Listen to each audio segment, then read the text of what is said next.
Alright. So buka buku teks muka surat 37. Mari berenang. Yang baru masuk buka muka surat 37.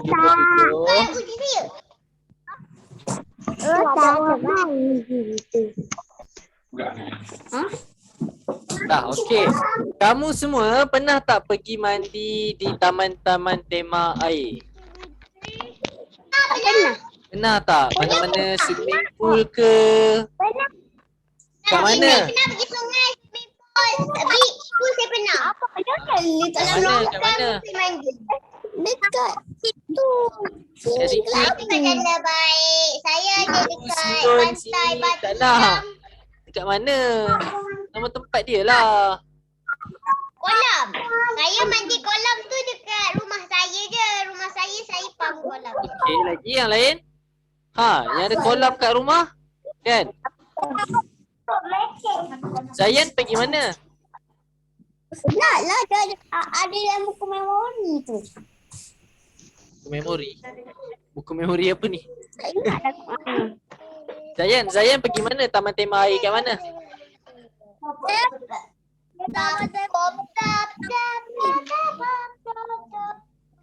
Gambang Water Park. Pernah pergi tak Gambang Water Park? Pernah pergi water park. Kan? Sebelum semua pandemik ni kan? Ada tak yang dah pernah pergi water park? Ya, dapat. Dah pergi water park kat mana? Water park dia tak ingat. Ah. Ada dekat dengan saya nak pergi ke, tapi Okey. Jadi apakah antara aktiviti-aktiviti yang biasanya awak lakukan di dalam kolam? Apa aktiviti-aktiviti yang kita biasa lakukan? berenang. Berenang. Okey. Lagi? Masuk dalam air. Okey, masuk dalam air tahan nafas. Okey, lagi? Biasa kita buat apa lagi dalam air? Kita meluncur dan sebagainya. Okey, jom kita tengok buku teks. Okey, buka muka surat seterusnya, muka surat 38. Meluncur. 28. Okey, jadi bila awak kalau macam kolam kat depan rumah tu tak adalah peraturan. Tapi kalau awak pergi ke kolam-kolam awak, ni kat Wisma ataupun awak pergi ke taman tema air. Awak pergi water park kan, water park ke Ustaz, Ya. dekat rumah kita ada kolam. Dekat Okey. je ada taman, ada kolam. Kan? Okey, setengah kolam, terutamanya kalau kolam macam tu lah, kolam perumahan dan sebagainya, dia akan ada peraturan. Okey, biasanya apa peraturan-peraturan dekat kolam? Siapa tahu biasanya apa peraturan dekat kolam?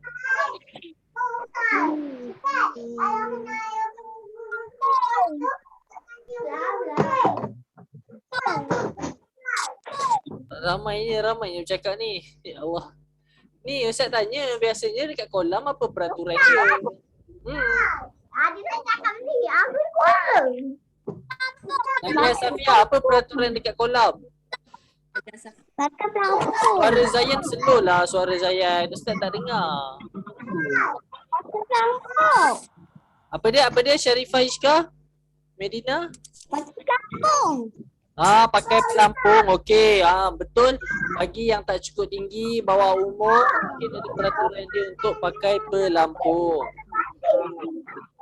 Yang lain? Baju. Rasanya Nadia Safia tak ada. Okey. Yang lain apa lagi peraturan biasa dekat kolam?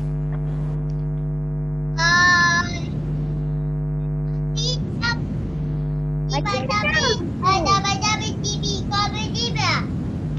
Apa dia? Safa? Baju renang.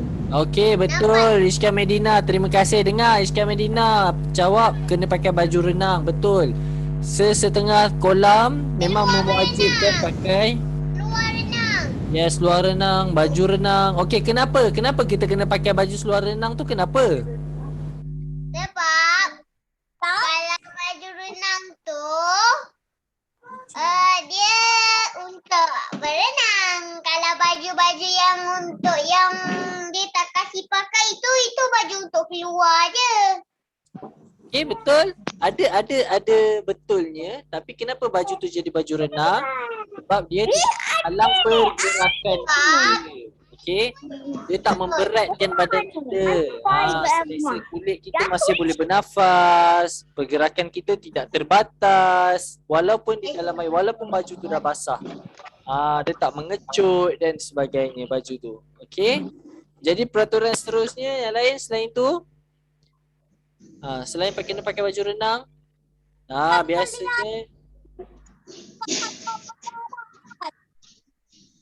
biasanya kena ada lifeguard. Kalau awak semua kecil lagi, kena pastikan ada lifeguard atau pastikan awak datang dengan penjaga ataupun orang dewasa lah. Yang boleh memantau awak. Jangan datang seorang-seorang. Betul, nanti lemas. Siapa pernah lemas? Saya. Tak best kan lemas kan? Tak best. Sampai besar ingat. Nanti lagi-lagi kalau ada lagi lemas lepas ni, na'udzubillah minta jauh. Tapi tak best pun lemas ni. Abang. Ustaz pun waktu kecil beberapa kali dah pernah lemas. Awak tak nak dah lemas. Sebab tu kena belajar berenang. Ya Zayan? Ni apa saya? Saya pernah kena lemas. Oh, kat water park lemas. Zayan lemas kat water park. Itu datang dengan siapa? Dekat kolam hotel. Ni. Dekat Krabi. Okey. So sebab itulah kalau pergi ke kolam kita perlu ada pemantau. Tapi elakkan mandi sendiri dekat sungai-sungai. Sebab kadang-kadang kita tak tahu air tiba-tiba naik. Air sungai boleh naik dengan cepat dalam hanya masa 10-15 minit pun tiba-tiba dia dah boleh naik. Tiba-tiba kita dah tenggelam. Okey, kalau kat sungai tu sama juga kalau mandi kat laut. Mula-mula kita pergi mandi. Lepas tu kita mandi dekat paras pinggang kita. Mandi-mandi seronok dengan adik kita. Sedar-sedar rupanya air dah bawa sampai ke tekuk, sampai ke tekak kita. Kan lepas tu nak patah balik dah tak sempat. Sebab itulah kena berhati-hati. Jangan main mandi je kalau kat sungai dengan pantai tu. Ya, Dafa? Ustaz ni gergasi lah. Saya pula gergasi. Nampak tak belakang Ustaz tu Alright, so jom kita tengok pula. Antara peraturan lain dekat kolam-kolam yang penting juga untuk awak ikut. Biasanya di kolam-kolam tidak boleh makan dan minum sebab tak menjaga. Nak jaga apa? Kenapa tak boleh makan minum kat kolam? Sebab nanti kotor kolam tu. Betul, nanti kotor lah kolam tu. Ada pula buat kolam tu tempat basuh tangan lah. Sampah tak buang, nanti bau pun tercemar. Okey? Okey, tengok muka surat 39.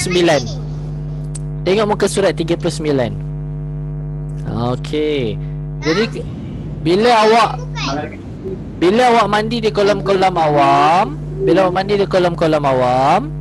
pastikan awak turun tu ikut tangga dia. Tengok dulu dalam dia tu banyak mana. Jangan lari-lari. Terus je terjun. Tak tengok dulu bawah. Nak selamat, gunakan tangga kolam. Uji dahulu main kolam. Sama ada awak boleh cecah lantai dia ke tidak. Okey, kalau kita nak rasa mandi kolam tu dengan selamat lah, kita nak masuk sampai air tu paras mana?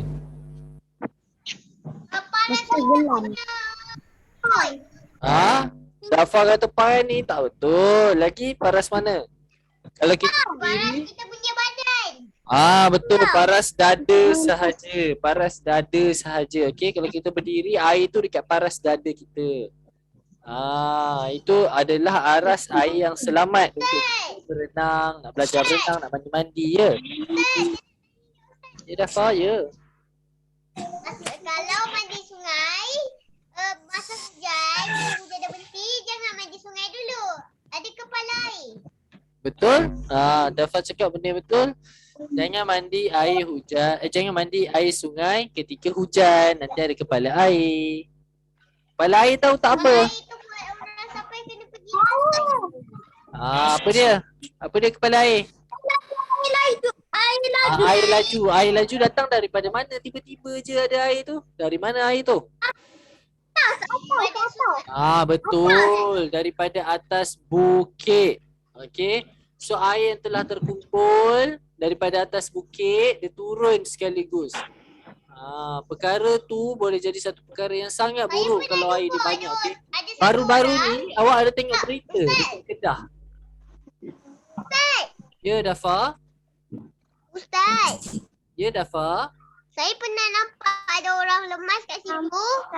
Dia tak boleh naik atas dekat pasir. Dia pergi ke air je. Lepas tu dia mati. Lepas tu dia lepas sampai dia ada orang jumpa dia dekat laut. Betul. Kalau awak kena hanyut daripada sungai, awak dibawa ke laut lah. Betul lah tu.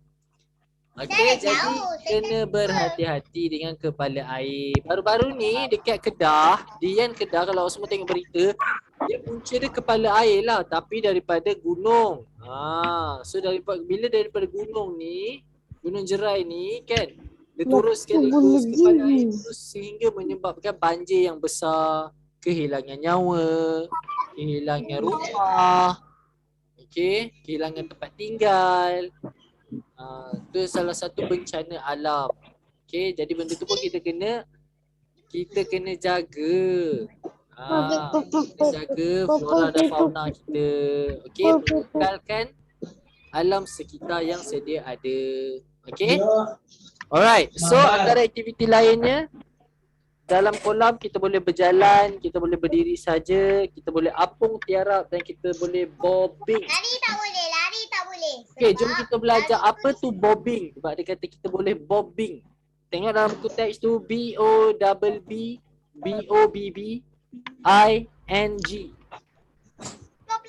Bobbing. Apa itu bobbing? Dafa, apa itu bobbing?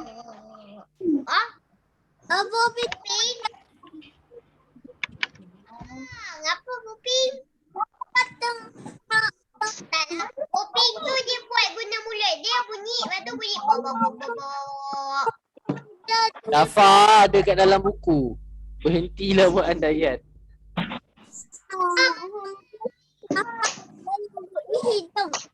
Okay.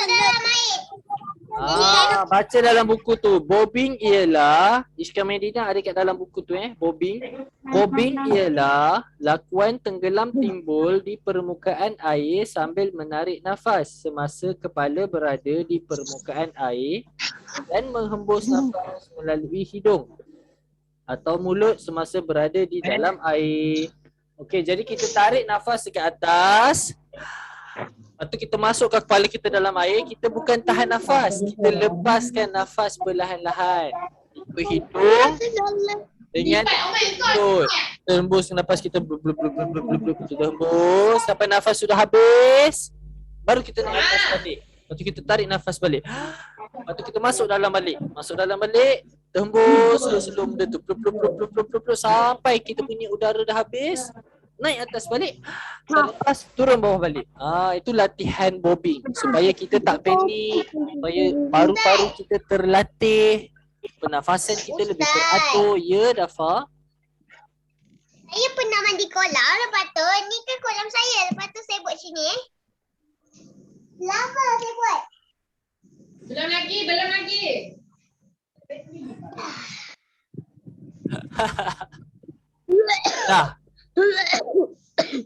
Dah Dafa. Lemas tak Dafa? Tak ada apa-apa. Ada tetap gunung. Okay. Tapi saya rasa macam dah nak lemas sebab saya duduk lama sangat. Okay. Jangan buat macam tu dah. Nanti lemas, okay? Stay up there.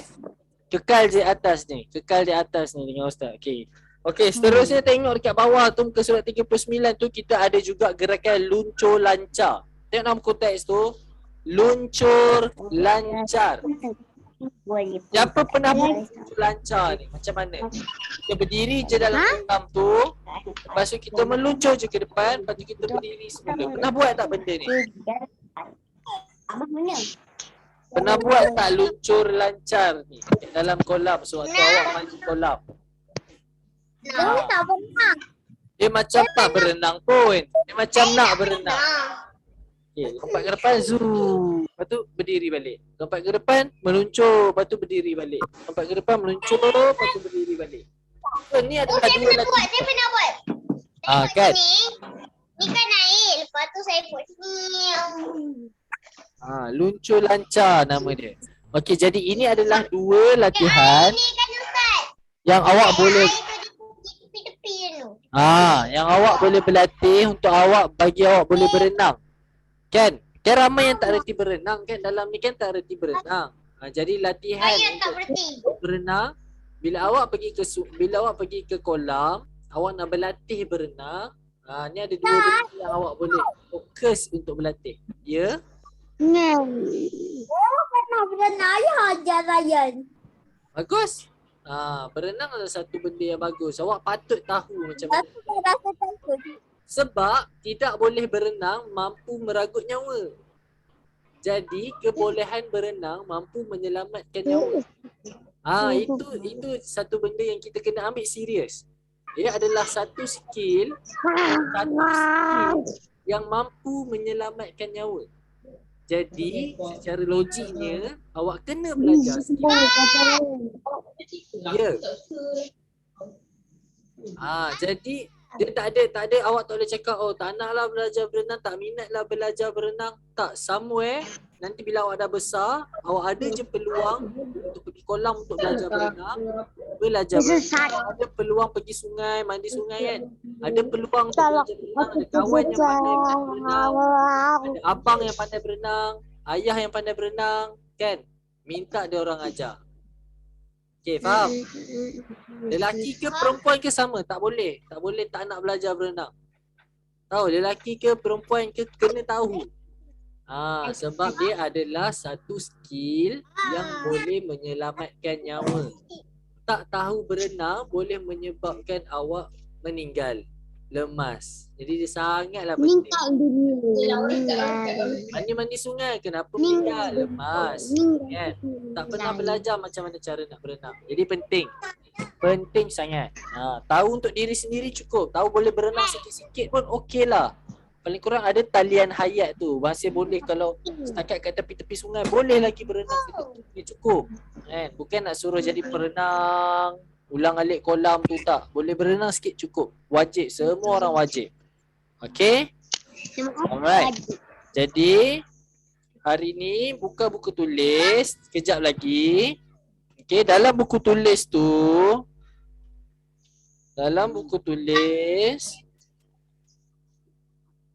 tuliskan aktiviti di dalam kolam. Takkanlah kena pam kolam lepas tu kena tulis dalam kolam. Ni tajuk je, aktiviti di dalam kolam. Tajuk dia. Atau aktiviti dia itulah semua tu, berdiri, berjalan, bobbing, apung tiarap dan luncur lancar. Okey, dekat muka surat 39 tu. Apa yang kita boleh lakukan dalam kolam? Berdiri, berjalan, bobbing, apung tiarap, luncur lancar. Apung tiarap tu pernah buat dalam kolam tak? Biasanya ada orang jagalah. Siapa boleh terapung dalam kolam? Ke tenggelam? Saya. Jadi tu kemahiran asas berenang juga. Awak kena tahu terapung dulu. Awak dah boleh terapung, awak dah tahu konsep nak meluncur ke depan, awak dah biasa bernafas, awak dah tak panik bawah air. InsyaAllah boleh belajar berenang sekejap je. Jangan dia jangan bila awak pergi kolam tu awak tak ada fokus. Awak macam masuk je kolam tu terus je nak berenang, terus je nak main. Macam tu awak tak belajar apa-apa. Next time kalau ada peluang untuk masuk ke kolam, buat latihan-latihan. Buat bobbing, buat apung tiarap, buat luncur lancar. Okay? Alright, faham tak macam mana nak buat kat dalam buku tulis? Faham ke tidak? Faham. Faham eh? Apa? Babi